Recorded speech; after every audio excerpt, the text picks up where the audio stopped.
warahmatullahi wabarakatuh. Saya Syahrul Mubarak dengan NIM 2008301080. Saya dari kelas B, jurusan Sejarah Kebudayaan Islam semester 2. Di sini saya akan menyimpulkan materi-materi pembelajaran dari kelompok 1 sampai 13 untuk memenuhi tugas ulangan akhir semester yang dibimbing oleh dosen pengampu yaitu Bapak Faridul Fuad MPD, yang semoga diberi kesehatan selalu, amin ya robbal alamin. Langsung saja masuk ke materi kelompok 1, yaitu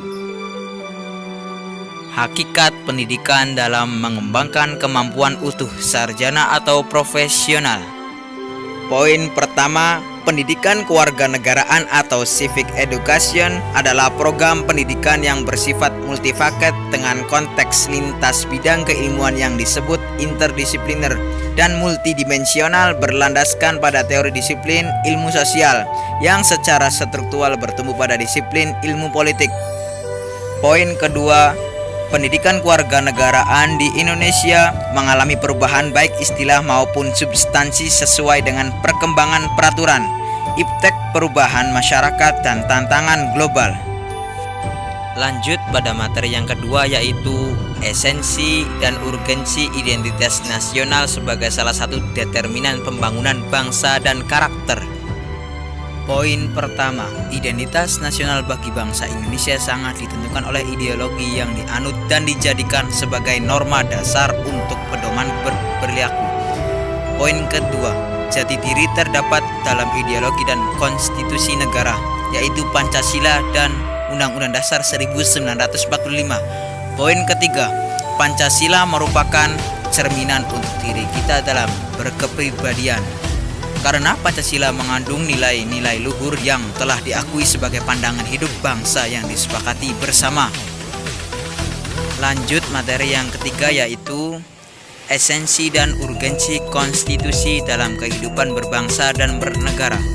Poin pertama, dalam sistem hukum Indonesia, lembaga negara yang berwenang menguji konstitusionalitas undang-undang terhadap undang-undang NKRI 1945 adalah Mahkamah Konstitusi, yang dimana pengujiannya mengenai nilai-nilai konstitusionalitas undang-undang, baik dari segi formal ataupun material terhadap undang-undang dasar.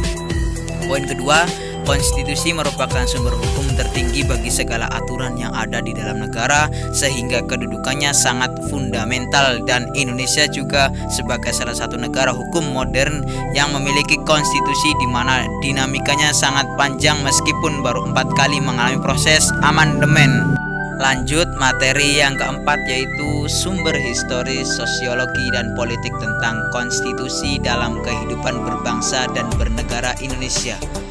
Poin pertama, konstitusi suatu negara pada hakikatnya merupakan hukum dasar tertinggi yang memuat hal-hal mengenai penyelenggaraan negara. Karenanya suatu konstitusi harus memiliki sifat yang lebih stabil daripada produk hukum lainnya. Poin kedua, pelaksanaan penyelenggaraan negara juga diatur dalam konstitusi, sehingga perubahan suatu konstitusi dapat membawa perubahan yang besar terhadap sistem penyelenggaraan negara. Poin ketiga, ada kalanya keinginan rakyat untuk mengadakan perubahan konstitusi merupakan suatu hal yang tidak dapat dihindari.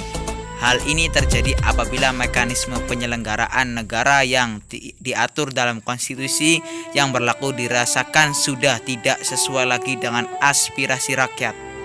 Lanjut materi yang kelima, yaitu konsep dan urgensi harmoni hak dan kewajiban warga negara. Poin pertama, hak adalah kuasa untuk menerima atau melakukan sesuatu yang semestinya diterima atau dilakukan melalui oleh pihak tertentu dan tidak dapat oleh pihak lain manapun juga yang ada pada prinsipnya dapat dituntut secara paksa olehnya.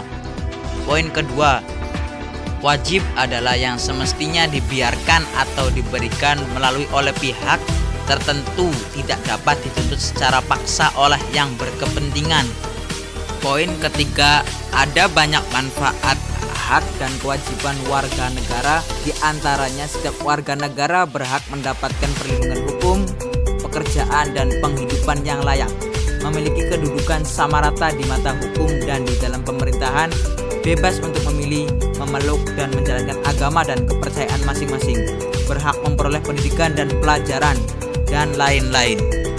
Lanjut materi yang nomor 6, yaitu sumber historis dan sosiologis politik tentang harmoni, hak, dan kewajiban warga negara. Poin pertama, sumber historis. Secara historis perjuangan menegakkan hak asasi manusia terjadi di dunia barat Eropa adalah John Locke, seorang filsuf Inggris pada abad ke-17 yang pertama kali merumuskan ada banyak hal hak ilmiah natural rights yang melekat pada setiap diri manusia, yaitu hak atas hidup, hak kebebasan, dan hak milik. Poin kedua, sumber sosiologis situasi bergolak yang dapat dijelaskan secara sosiologis. Situasi ini memiliki kaitan dengan struktur sosial dan sistem budaya yang telah terbangun pada masa yang lalu. Mencoba membaca situasi pasca reformasi sekarang ini, terdapat beberapa gejala sosiologis fundamental yang menjadi sumber terjadinya berbagai gejolak dalam masyarakat kita. Wirutomo, 2001. Ilmu sosiologi mencoba memberikan gambaran tentang perubahan yang terjadi pada warga negara Indonesia, perubahan yang terjadi pada struktur sosial dan sistem budaya. Poin ketiga, sumber politik kemerdekaan negara Indonesia didasari oleh landasan politik yang kuat. Sumber politik menjamin kemerdekaan Indonesia dengan seluruh alat dan kelengkapan negara Indonesia dalam Undang-Undang Dasar 1945. Lanjut materi yang ketujuh, yaitu demokrasi Pancasila. Poin pertama, demokrasi Pancasila adalah demokrasi yang dihayati oleh bangsa dan negara yang dijiwai. Dalam artian luas, demokrasi Pancasila adalah kedaulatan rakyat yang berdasarkan pada nilai-nilai Pancasila pada bidang politik, ekonomi, dan sosial. Secara sempitnya, demokrasi Pancasila berarti kedaulatan rakyat yang dilaksanakan menurut hikmah kebijaksanaan dalam permusyawaratan perwakilan. Poin kedua, demokrasi yang dianut oleh bangsa Indonesia adalah demokrasi Pancasila yang memiliki asas-asas pokok sebagai berikut. Asas kerakyatan memiliki sebuah makna bahwasanya proses demokrasi itu dilakukan oleh rakyat dan untuk rakyat. Lanjut materi yang ke-8, yaitu implementasi demokrasi dari beberapa negara di dunia. Poin pertama, istilah demokrasi pada dua dasawarsa terakhir, khususnya di berbagai negara berkembang, kian populer, baik pada tingkat wacana maupun aras gerakan sosial politik. Poin kedua, sebagai sebuah konsep, demokrasi memiliki makna luas dan mengandung banyak elemen yang kompleks. Demokrasi adalah suatu metode politik, sebuah mekanisme untuk memilih pemimpin politik.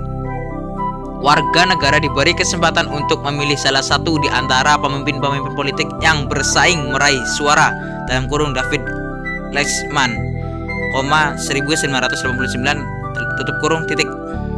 Lanjut materi yang ke-9, yaitu konsep dan urgensi penegakan hukum yang berkeadilan. Poin pertama, keadilan adalah suatu kondisi untuk kebenaran ideal moral tentang sesuatu, apakah itu objek atau seseorang. Poin kedua, penegakan hukum dirancang untuk meningkatkan kesadaran bahwa ketertiban sosial, ketenangan, dan hidup berdampingan secara teratur hanya dapat dicapai dengan mematuhi hukum dan semua ketentuan peradilan. Poin ketiga, etika ini membutuhkan penegakan hukum yang adil, perlakuan yang sama, dan perlakuan non-diskriminatif dari setiap warga negara di hadapan hukum, dan menghindari penyalahgunaan hukum sebagai alat kekuasaan dan bentuk manipulasi hukum lainnya. Lanjut materi yang ke-10, yaitu wawasan Nusantara, esensi dan urgensi. Wawasan Nusantara adalah perspektif nasional bangsa Indonesia yang kemudian dapat disingkat menjadi Wasantara. Wawasan Nusantara adalah perspektif bangsa tentang dirinya sendiri dan lingkungan tempat bangsa itu hidup. Cara bangsa melihat dirinya dan lingkungannya memiliki dampak besar pada berkelanjutan dan keberhasilan bangsa dalam mencapai tujuannya. Esensi atau hakikat dari wawasan Nusantara adalah kesatuan wilayah dan persatuan bangsa Indonesia. Mengapa kesatuan wilayah diperlukan? Mengapa persatuan bangsa dibutuhkan? Karena bahwa sejarah wawasan Nusantara adalah persyaratan persatuan atau keutuhan wilayah Indonesia yang membentang dari Sabang ke Merauke. Lanjut materi yang ke-11 yaitu ketahanan nasional dan bela negara. Poin pertama, konsepsi ketahanan nasional merupakan sarana untuk mewujudkan kemampuan dan kekuatan nasional guna menghadapi dan mengatasi segala tantangan, sebagaimana juga sebagai wahana untuk mencapai tujuan bersama sebagai bangsa dan negara. Konsepsi ketahanan nasional harus berpijak pada Pancasila dan Undang-Undang Dasar 1945 sebagai landasan dasar dalam kehidupan berbangsa dan bernegara di Indonesia. Poin kedua, terdapat 3 pengertian ketahanan nasional atau disebut sebagai wajah dari ketahanan nasional, yakni A. Ketahanan nasional sebagai konsepsi atau doktrin. B. Ketahanan nasional sebagai kondisi. C. Ketahanan nasional sebagai strategi, cara, atau pendekatan. Lanjut materi yang nomor 12 yaitu kelebihan bangsa Indonesia yang sesuai dengan wawasan Nusantara untuk mewujudkan ketahanan nasional. Poin pertama yaitu ketahanan nasional bangsa Indonesia adalah kondisi dinamik bangsa Indonesia yang meliputi segenap aspek kehidupan nasional yang terintegrasi, berisi keuletan dan ketangguhan yang mengandung kemampuan mengembangkan kekuatan nasional dalam menghadapi dan mengatasi segala tantangan, ancaman, hambatan, dan gangguan baik yang datang dari luar maupun dari dalam untuk menjamin identitas, integritas, kelangsungan hidup bangsa dan negara, serta perjuangan mencapai tujuan nasionalnya. Lanjut materi yang terakhir yaitu nomor 13, anti korupsi. Poin pertama, nilai-nilai anti korupsi perlu diterapkan oleh setiap individu agar korupsi tidak terjadi. Nilai-nilai anti korupsi tersebut antara lain meliputi kejujuran, kepedulian, kemandirian, kedisiplinan, tanggung jawab, kerja keras, sederhana, keberanian, dan keadilan. Selain nilai-nilai anti korupsi, setiap individu juga perlu memahami dengan mendalam prinsip-prinsip anti korupsi, yaitu akuntabilitas, transparansi, kewajaran kebijakan, dan kontrol kebijakan dalam suatu organisasi atau institusi atau masyarakat. Oleh karena itu, hubungan antara prinsip-prinsip dan nilai-nilai anti korupsi merupakan satu kesatuan yang tidak dapat dipisahkan. Poin yang terakhir yaitu dalam konteks anti korupsi, mahasiswa juga memiliki peran penting dengan kemampuan berpikir kritis dan lebih reaktif hingga sangat diharapkan untuk masyarakat. Dengan menanamkan nilai-nilai anti korupsi, mahasiswa diharapkan sebagai penggerak terdepan mewakilkan suara rakyat dan mengkritisi kebijakan-kebijakan yang koruptif. Cukup sekian dari saya atas nama Syahrul Mubarak. Apabila ada kata-kata yang tidak enak dengar ataupun penulisan kata yang salah, mohon maaf sebesar-besarnya karena saya juga masih tahap pembelajaran. Sekian dan terima kasih. Wabillahi taufik wal hidayah. Wassalamualaikum warahmatullahi wabarakatuh.